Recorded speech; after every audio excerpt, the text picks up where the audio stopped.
We have enough money generating to take care of the expansions. Plus also we have access to debt, plus we have cash on our balance sheet.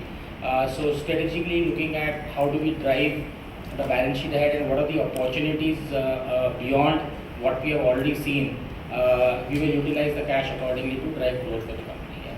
And you said that you're going to use 6,500 crore of these are from the proceeds of Yes. the IPO for liabilities, and you may have taken debt Yes. for Yes. acquiring Sahyadri. Yeah. So that will be utilized purely for that. Yes, correct. So that will actually automatically bring down a gross debt of 6,500 to roughly 4,500 crores. Hello. Yeah, integration is yeah, Anurag, good afternoon again.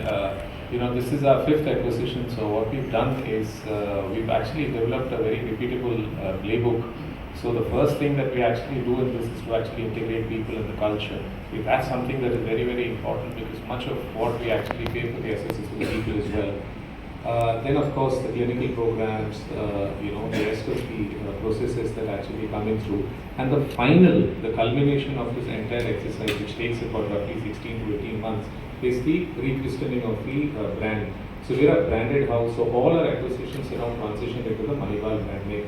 We believe that that's a better way to actually go and amplify the brand. So Sahyadri, a little element has been added right now in the logo that it's a Manipal network, but will fully get transitioned into the Manipal brand in about, we've had about 6 or 8 months now, so in about 10 months we should get completely converted to the Manipal brand. That's what we actually do for the complete transition that we've done in the other assets as well.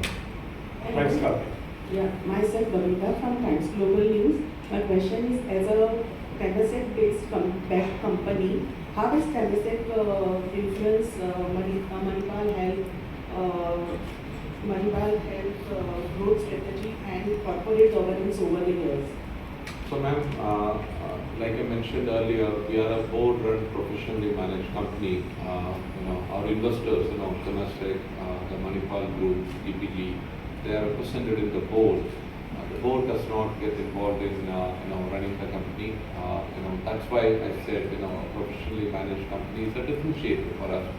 I think board involves itself into governance, like you rightly said, matters of governance, matters of strategy, that growth. I think that's where Temasek, not only Temasek, other investors are involved. They guide the management on strategy. They ensure that we have a governance of the highest standard. Other than that, all along, I think one key feature of Manipal is we are professionally run, and the management of the company is left to professionals. Thank you, sir. So we have huge respect for the organization. Many of my cousins are from Manipal colleges. So I want to know how diversified are the services, primary versus secondary, the service portfolio. Yeah, thanks for that.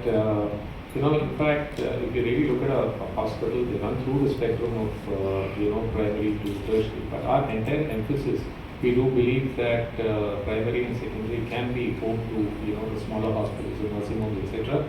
Our concentration has been on the higher end of, the specialty care, which we actually, define as the combo, which is cardiology, oncology, orthopedics, gastro, and neurology, etc. That is the higher end of the spectrum, which is probably very difficult for, systems lower to actually go and actually treat. And that's where, the higher order diseases, etc. are there. And that's where we believe our technology capability, our clinical capability, etc. would come in handy. Whilst we do look at primary and secondary care as well, our major concentrations across the super specialty and quaternary care.